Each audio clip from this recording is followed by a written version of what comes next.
Ladies and gentlemen, this is our main event.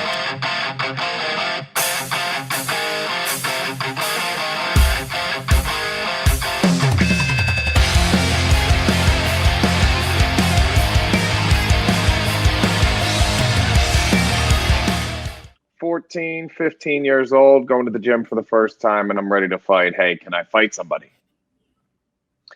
And John says, let's do some pad work and see if you have any skill. We did some pad work, and he said, "You're not ready to fight anybody in here. All of these guys will hurt you."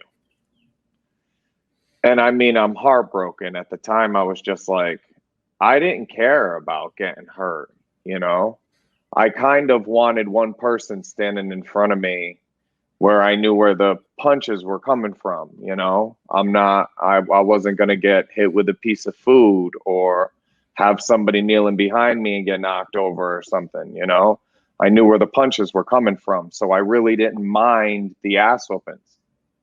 I wanted to just get in there and fight somebody. I just wanted to fight.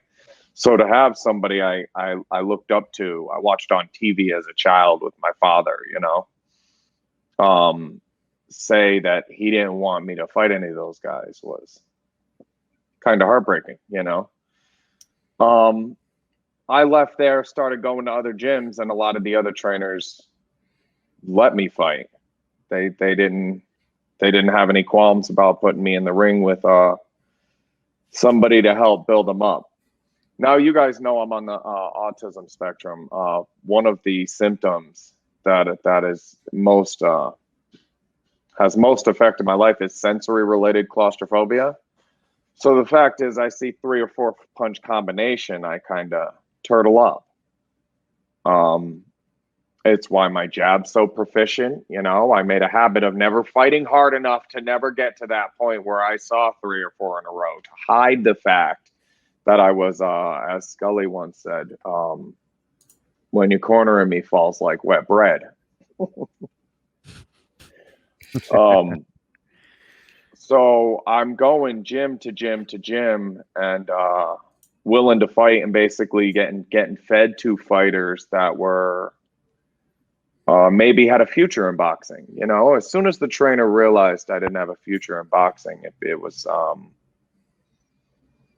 the goal was to get me to someone who wasn't going to hospitalize me, but could build their confidence and get them some work in.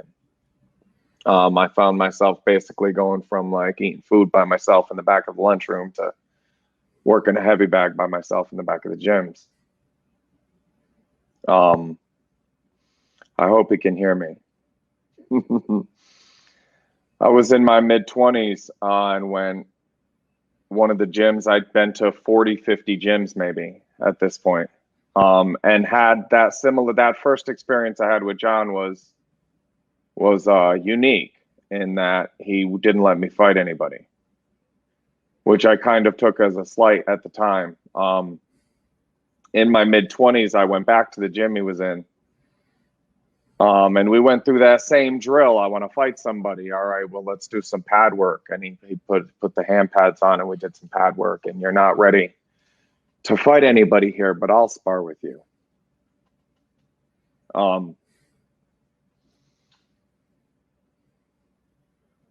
And I wanted to prove to him I could fight. I'm in my mid-20s. I'm in peak physical condition of my life.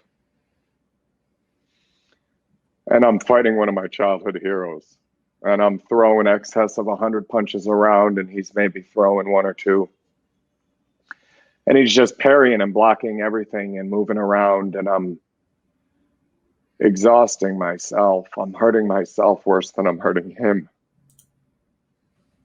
And I'm putting all this energy into it.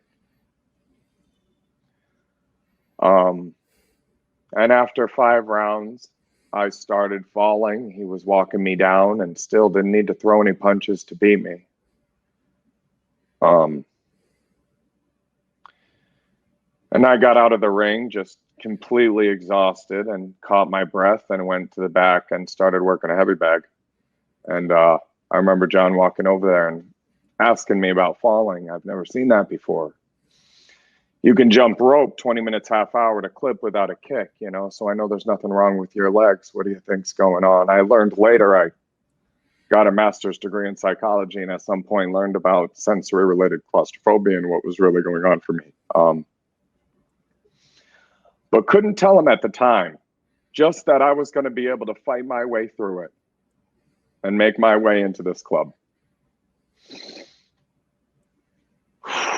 And he stood over there at the heavy bag and showed me some things and talked to me. And the sparring session I'll never forget because I was trying to arm wrestle my way through a chess match. And it was the only way a kid like me was going to learn that lesson that you can't fight your way through everything. Let me tell you some of the other things that were going on in that gym at the time. Excuse me.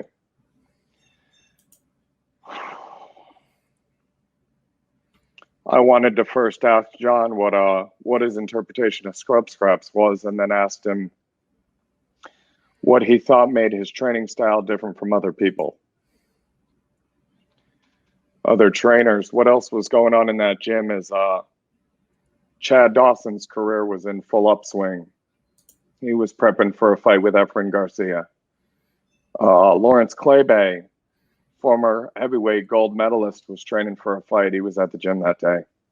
Matt Remillard was getting ready for his pro debut.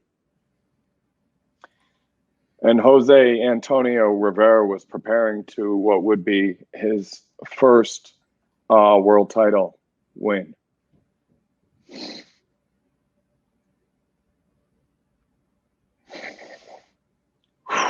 And John Scully was in the back of the room at a heavy bag with an autistic kid in his 20s that obviously had no future in boxing.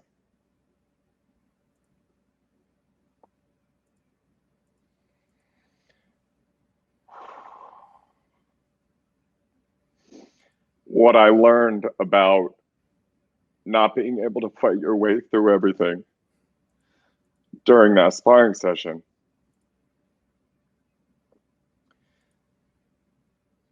and what it meant to be there and help the people who just wanted to fight.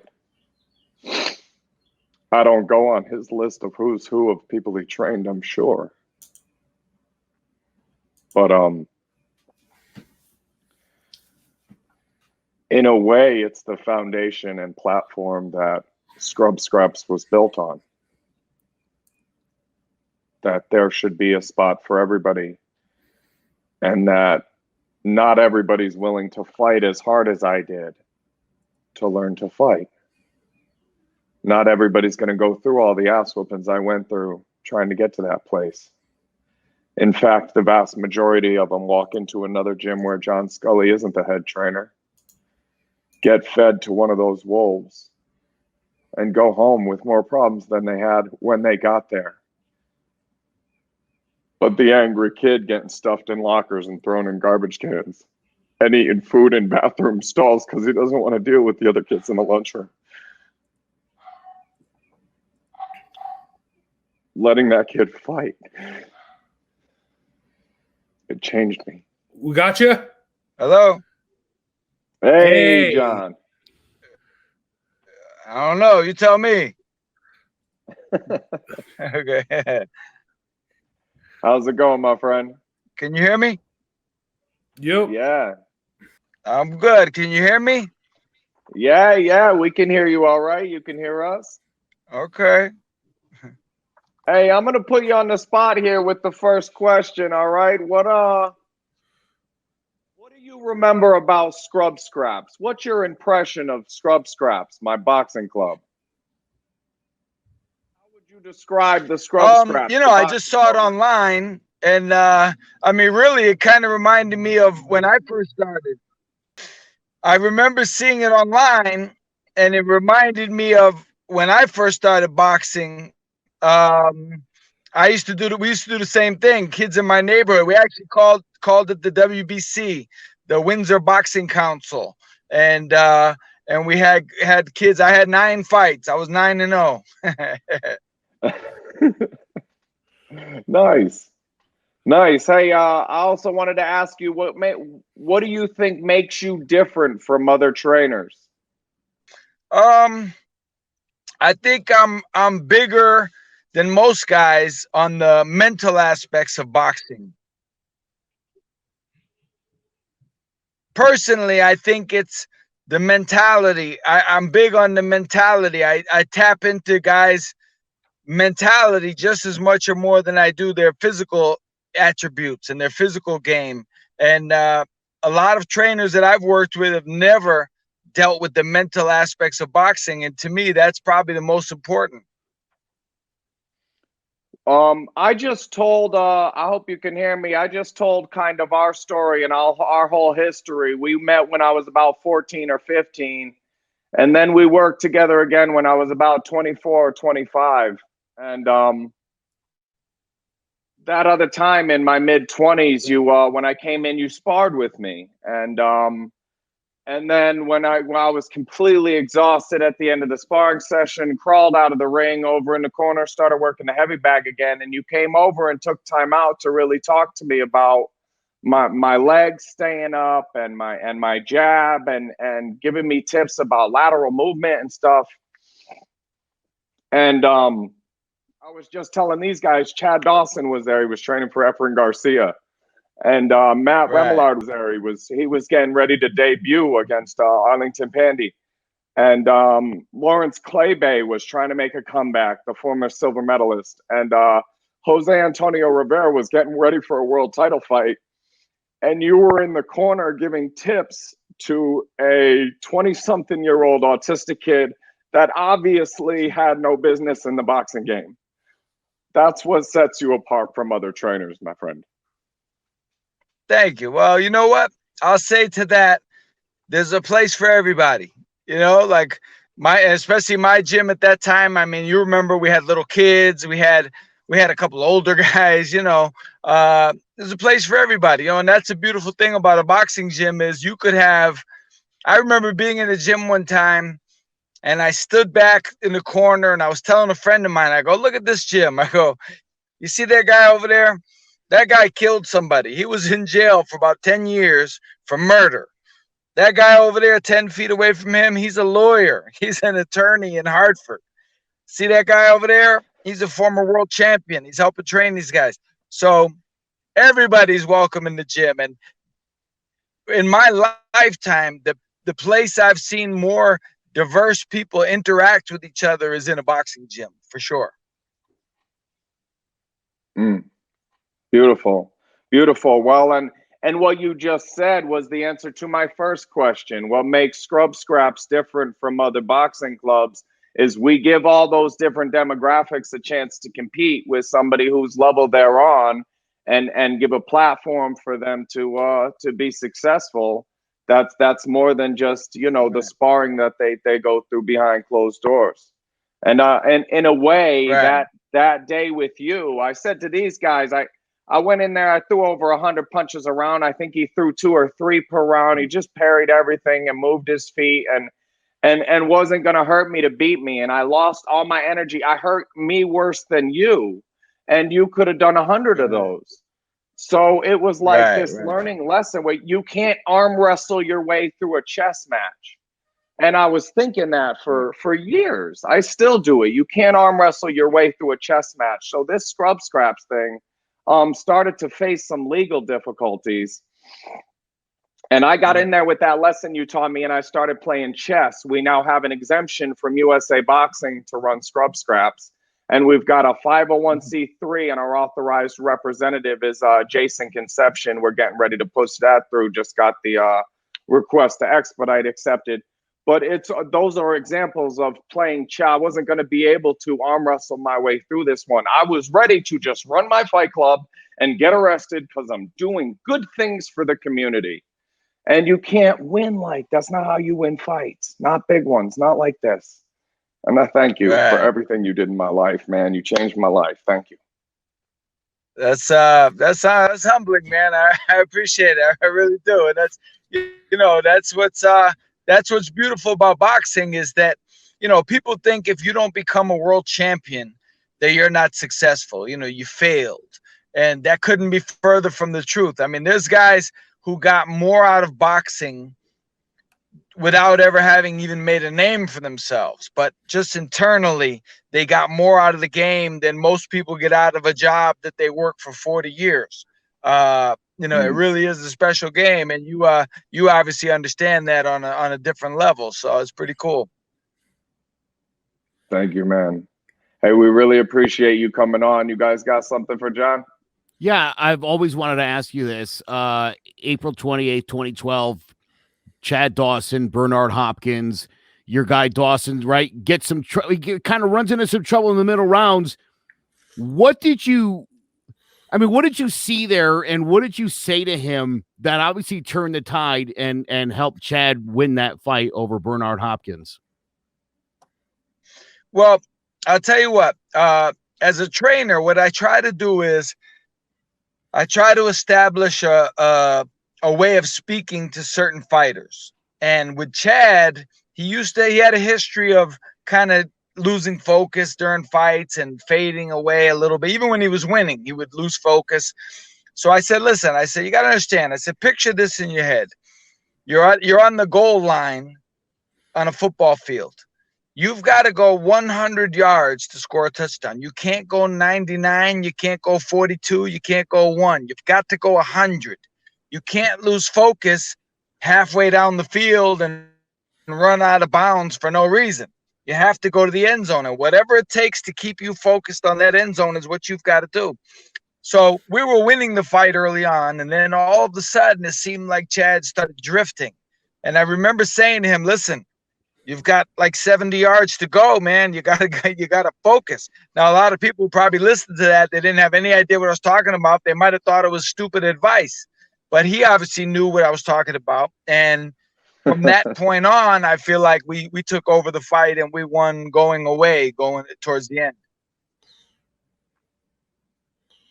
Great. Mr. Iceman, you're working right now with Artur Beterbiev. I mean, one of the greatest fighters right now in the game. But there's a whole generation of kids growing up now who, to them, the greatest boxer is Jake Paul. So what is the problem? Why don't people know who Beterbiev is? It's I think younger people especially, they see Artur Beterbiev, guys on TV, and they can't relate to them. It seems so high to them. But they see a guy like Jake Paul, he's more like them. He's a guy playing video games, and he's on YouTube, and he's hanging out with people at parties, and he seems more a reasonable goal. So they're almost like, when they see Floyd Mayweather, they don't say, if he could do it, I could do it.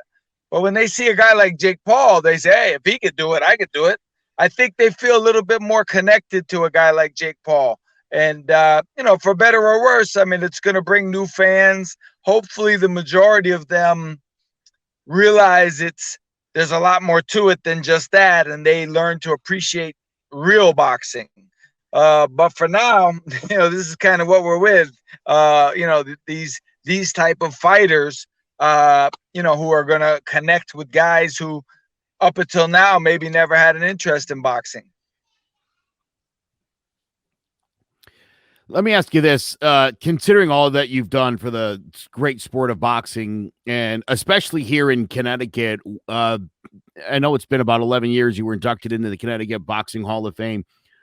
Tell me what that experience was like, and did that make this all feel like you did it at such an exceptional level for such a long time? Yeah, to be honest with you, when I first started boxing, the world of boxing, even the national level, seemed so far away to me. I related to Hartford and to Connecticut and to New England. I wanted to be the best in New England. And so the guys from Connecticut, like my idols were Muhammad Ali, of course, but the guys I looked up to on a really deep basis were guys in Hartford, Milton Leaks and Troy Wortham and Papo Figueroa and Muhammad Shabazz. So to me, those guys were famous and they were big time. So I wanted to be big like them locally. So being in the Connecticut Hall of Fame was probably a lot bigger for me than maybe it might be for some other people. Like Pazienza got inducted, and it was kind of weird. It was kind of messed up. Like he kind of made a kind of a stupid speech at the induction, like, oh, I really want to be in the International Hall of Fame, but I'll take this. And, they didn't really appreciate that. And I didn't appreciate it at all. Cause, back then for me to be in the Hall of Fame now with Troy Wortham, Marlon Starling, Tyrone Bulls, guys that I idolized and came up with, that's pretty big. So I probably appreciate it more than people may think I do. I mean, we got a big fight tonight in Beterbiev's division with Richards and Bivol. Who you got, and is the winner of this going to be the next dance partner for Beterbiev down the line?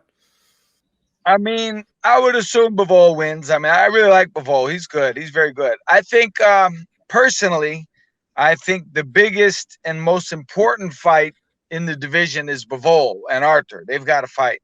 But the fight that people want to see and that they're going to want to see after the publicity goes is Joe Smith and Arthur. I think that's the exciting fight. But Bivol is more important fight. But the Joe Smith fight, I think, would be better. It would be once people realize what these guys are about. It's like a Gotti Ward type of mentality. So I like either fight. I think Arthur wins both of them, but those are the two fights I think that are the most important for him. Did Canelo go back down to get away from Arthur? I would assume so. I mean, nothing against him, but I mean, it was a smart move. He's not a big guy. If you see Canelo against Triple G at the weigh-in when they fought, he was small. He would be dwarfed by Arthur. He would look small against Arthur. So I think it was a wise move. Now granted, Canelo is very good. I mean, he's very smart. He's a vicious guy. If Arthur fought him, I think personally Arthur's too strong and hits too hard. But Arthur would really have to be on his game because Canelo is a great fighter. He is really a great fighter.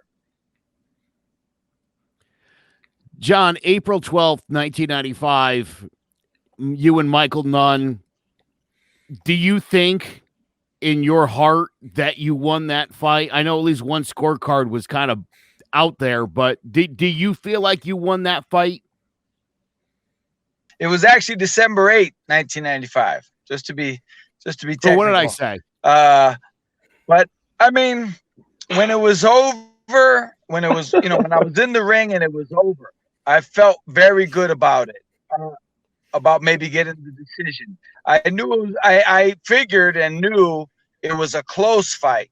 And in hindsight, I say this: if I fought the fight he fought and he fought the fight I fought, they would have still given it to him.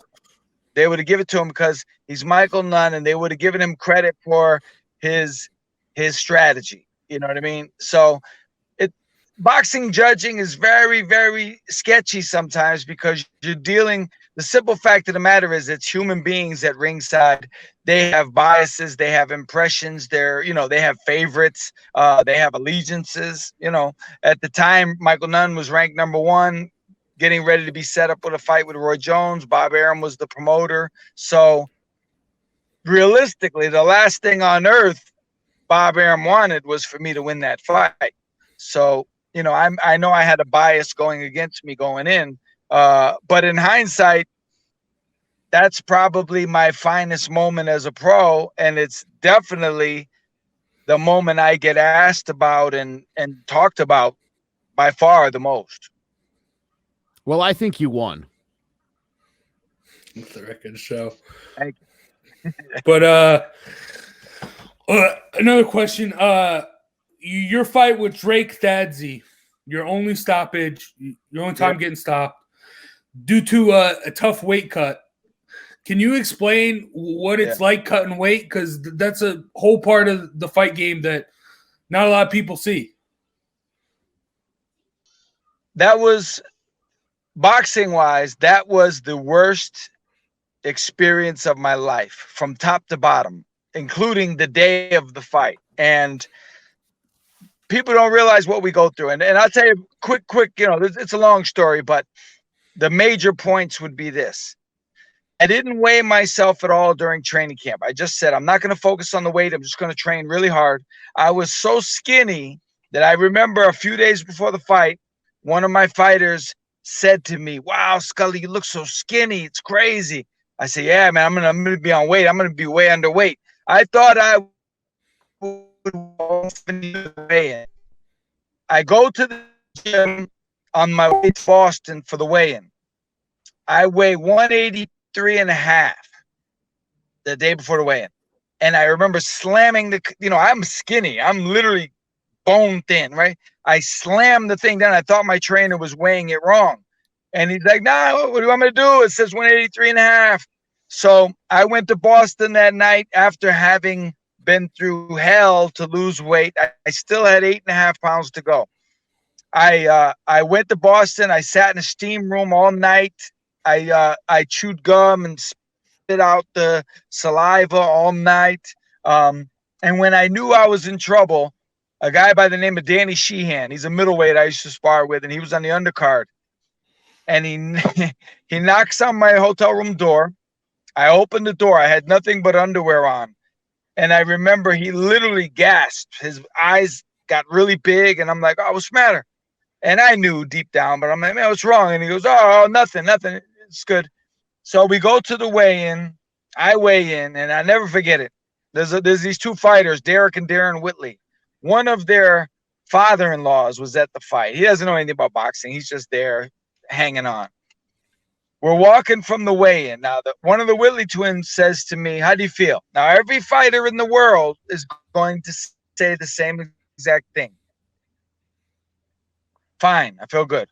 I don't care if they got hit by a bus the day before. Every fighter in the world is going to tell you he feels fine. I say that to Whitley. His father-in-law says, "You feel fine. You look like death warmed over." And I couldn't even be mad. I just realized if this moron realizes it and he has the nerve to actually say it out loud, then I know everybody knows it. Like everybody, Goody Petronelli, who trained Dadsy, he knows. Everybody knew. So the day of the fight, I literally sat on my bed in the hotel room. Everybody else went over early for the preliminaries. I didn't have to go over until about 8 o'clock. From about 4:30 till about 8 o'clock, I sat on my bed for 3.5 hours telling myself, I need to go home. I'm just going to drive home. It's only a 2-hour drive. I'm just going to go home. I'm not going to fight. This is stupid. I'm not ready. I'm not ready. And to backtrack, 12 days before the fight, I was sparring with Charles Brewer, IBF super middleweight champion of the world. He hit me with an uppercut. He broke a blood vessel in my nose, and I bled from like the night we sparred. Then the next night we tried to spar again, but I did one round. I couldn't do it. So I bled for basically 48 hours nonstop. I went home. Blood was coming out of my nose. It was coagulation. I didn't know what that meant.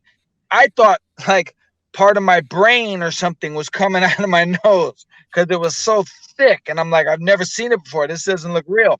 So in any event, the fight goes. I get stopped. He never hurt me. Nothing. Like I literally just wasn't throwing back. It was almost like I was fighting against boxing. And I wasn't going to let boxing beat me. I wasn't going to punch back and get caught with counters and be tired and wear myself out and get knocked out. And I wasn't going to allow that at that point because I felt like I was retired already. And I actually retired in the ring right after that fight. I ended up coming back, of course, and I actually had 2 of my best fights after that. But that night I was as distant from boxing and the mentality as a human being could possibly be. Damn. Thank you for sharing that, because that is a side of boxing. That's a side of combat sports not a lot of people see. Did they see the Conor McGregors, throwing money in the air and carrying the belts and the Floyd Mayweathers. They don't see what it takes to get to just in the ring. Oh yeah, one of my favorite quotes. That might be the fight that birthed that quote. But John Scully's got a quote about that last hour in the dressing room. That's just a place that people don't understand. Right. It goes the last hour before a professional fight in the dressing room. That last hour could strip a man who never fought before of whatever pride or courage or heart he thought he had. And what that means is it's literally, and I'm talking Mike Tyson will tell you the same thing. I've seen videos where he has said the same thing. So people say, oh, you were scared. I said, no, man, it's different. It's something different. The only thing I could compare it to would be going to the electric chair. You're in that room and you're waiting for them to knock on the door and tell you it's time to come. And you're going to walk out into an arena of thousands of people and millions more on TV. And if you've never, I can't even do it justice. If you've never experienced it, you'd have to experience it to really understand. And people say to me, oh, I wouldn't be scared. I wouldn't. I said, listen, you don't know what you're talking about. I don't care who you are. And I'll tell you a quick story as proof. We did like a charity boxing show one time at the Lions Den in Middletown. This guy was trying to raise money for his mother. She had been diagnosed with cancer and he was trying to raise awareness. So he was an Italian guy. He was a mechanic. He was about 5'10", 240, but he was, he's a stocky guy. He probably should weigh 210. So they had to get somebody for them to fight, just a person that wasn't a real boxer. They got this guy. I don't know the guy's name. All I remember is they called him Big Black. And he was a black guy. He was, no exaggeration, he was bigger than Vitaly Klitschko. He was, I believe he was 6'10" and like 320 pounds, like Shaquille O'Neal. And I'm like, man, you guys sure? Like, he's going to annihilate this guy, right in front of his home people on his own show that he's trying to raise awareness for. So, and they knew him out in the street. He was a tough guy, whatever. I go in the dressing room before the fight because I had to get some water bottle or something. He's in there by himself, Big Black. He was all by himself. He's sitting in the chair in the middle of the room. And he looked like I was a ghost and he was afraid to move because he didn't want me to know he was there. That's what he looked like. I ran outside. I got one of my fighters, Chip. You know Chip Perez. I used to tell Chip about the dressing room, not to be worried about it, because everybody feels it. And I went out, I grabbed Chip. I said, Chip, walk in the dressing room with me, look around for about 10 seconds, and then turn around and walk out. Don't say anything. Chip comes in, he does it, he walks out. I go out after him. Chip says to me, he's scared to death.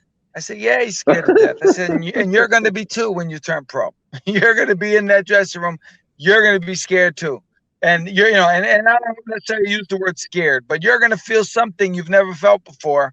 And that's part of being a fighter. You have to, people think it's just fighting. So there's so much more. You have to deal with yourself psychologically, mentally, emotionally, every second of every day. And when you get in that dressing room, it's magnified times 1,000. And so when you say somebody's a fighter, it's a feat to be able to, I know, put it this way. I know guys who have had one fight and they never boxed again. And they didn't box again because they said, man, I thought I was going crazy in there. I thought I was psychologically damaging myself, waiting for that, somebody to come and get me. And they never fought again. So it's not for everybody. And if you could have seen me, if a psychiatrist could have seen me in my hotel room before that fight with Drake Dazzy, he would have wanted to interview me and put me on the couch. He would have wanted to get my thoughts because they were bizarre. And I'm sure somebody like him would have recognized it. Damn. Thank you very much for joining us, Iceman John Scully. Thank you very much. I hope we can have you back on again. But that is going to do it for Throwing Jabs this week. For myself, Big Jace, Joe Aguirre, Jared Jones, and our guest, Iceman John Scully. Thank you for watching. Thank you for listening. Make sure you check out clovercrestmedia.com for not just this podcast, more podcasts just like it. And we will see you next time for more Throwing Jabs. Ladies and gentlemen, this is our main event.